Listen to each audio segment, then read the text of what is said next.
BJP and the Sangh Parivar have been striving persistently for long to make inroads into the Christian community in Kerala. They have made some success also. For example, the recent entry of PC George, a former MLA, into the BJP. He has been an MLA of the Kerala Congress and a strident leader of Christian community for long. Another major entrant into the BJP from Christian community is Anil K. Antony, the son of former Chief Minister of Kerala, A.K. Antony. Mr. Anil Antony is currently contesting as the BJP candidate from Pathanamthitta Lok Sabha constituency in the Lok Sabha polls. However, the BJP has not been able to make any major gains or major inroads into the Christian community. Will the BJP be able to strike a lasting and strong alliance with the churches in Kerala? Let's look into the details. This is Hari Kumar with Insights. The answer is the BJP will find it hard to strike a lasting, strong alliance with the church. However, the Christians will join the BJP in a major way in the coming days. Does the answer sound paradoxical? Yes, the truth is that in that way. Why the churches and the BJP will find it difficult to establish strong bonds? Let's go into the reason. The churches in Kerala are involved in spreading the gospel in a major way. That involves missionary activities. Spreading the gospel means proselytization also, or in simple language, religious conversion also. So here is an area where the churches will come into direct conflict with the Sangh Parivar. If churches were an organization like the Jewish community, which never wants to convert people, then there would not have been any major hindrance in establish strong lasting bonds with the Sangh Parivar. But this conversion focus will make it difficult for the churches. And another fact is that the goal of the church is not confined to Kerala. The two major congregations in Kerala, that is the Vincentian congregation and the CMI, both of Catholic Church, are some of the major religious congregations of the church in the world. They are involved in missionary activities not just in India, but across the world also. So this makes it difficult for the churches to establish establish strong bonds with the Sangh Parivar. And another aspect is that missionary activities as well as running a large number of institutions involved, bringing funds from overseas to India. And the BJP government is very particular on such money transactions, and they implement the laws very strictly. And here is an area where the interest of churches will clash with the interest of Sangh Parivar. And the Sangh will find it difficult to handle the BJP machinery. Unlike the Congress, which was a group of people which was not organized, the Sangh Parivar is a very well-knit organization. They have got their own goals and interests. And the church also is a very well-knit organization, strong bond, strong organization. And here, when two strong groups interact, there is likely to, sparks likely will fly. There is likely to be conflict of interest. And it couldn't be easily solved also. So this will make it difficult for church to engage with the Sangh Parivar.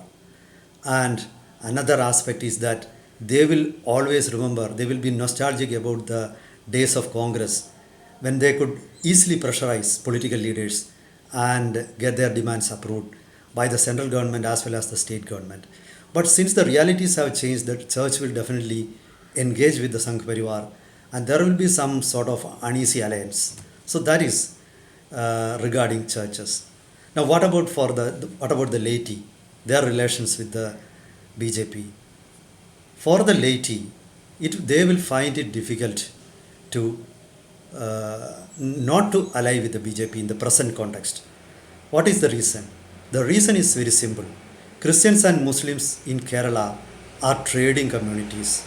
Earlier, the Christian community used to have the upper hand in industry and trading in Kerala. For example, the commercial capital of Kerala, Kochi, was controlled by Christian community in the past, and that has all gone. Now the inflow of petrodollars from the Gulf has changed the realities in the business and industry sector in Kerala. And now you find that a city like Kochi is being controlled by Muslim community.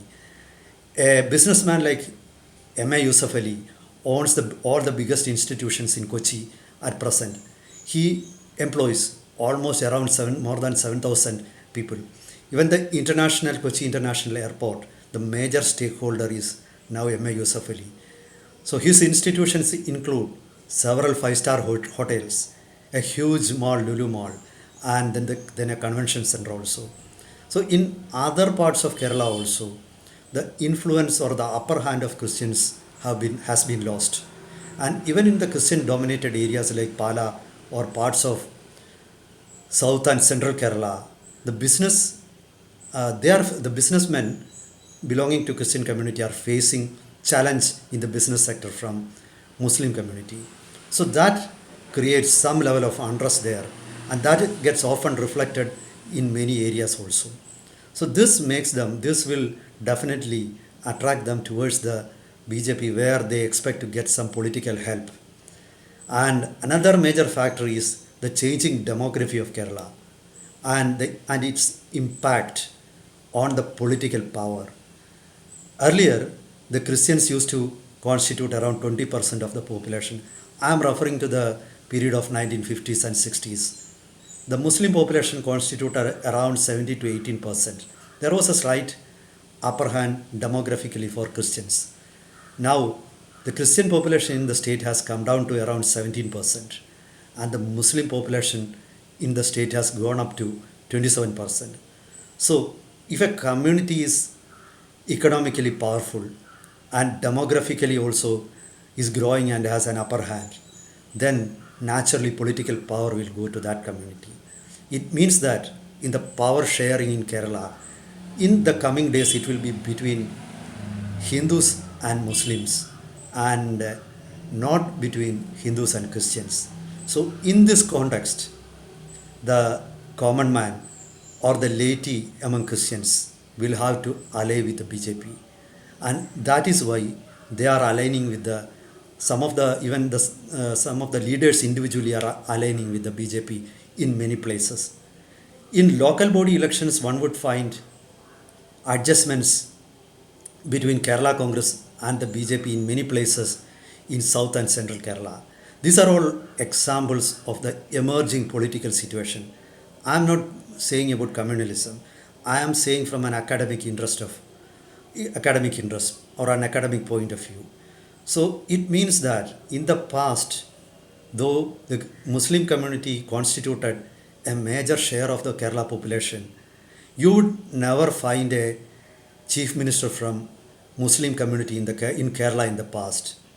One would say that C.H. Mohammed Koya had become the CM of Kerala for some time, but that was for a few days. He didn't last. But unlike Muslims, there have been many chief ministers from Christian community and Hindus. So in the coming days, it will be difficult for Christians to emerge as a chief ministerial candidate because of the peculiar demographic changes in Kerala. And all these factors will make it necessary for the laity or the common man among Christians to join hands with the BJP.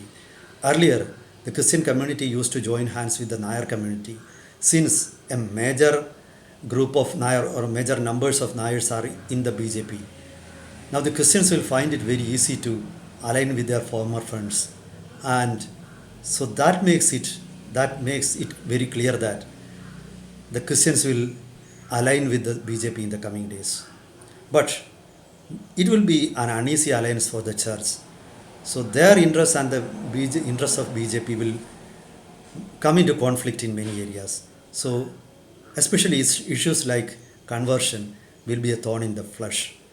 Perhaps that is why, despite many uh, opposition many times, many conflicts with Muslim groups. For example, the Pala bishop had faced huge protest when he said about narcotic jihad.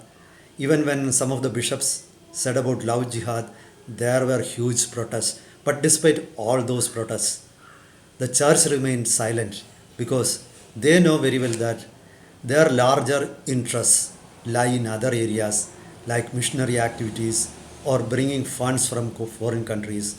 But all these will interact in the coming days, and a new equation will come up in the Christian community in the coming days. So that's for now. Meet you with another topic next time. Till then, goodbye.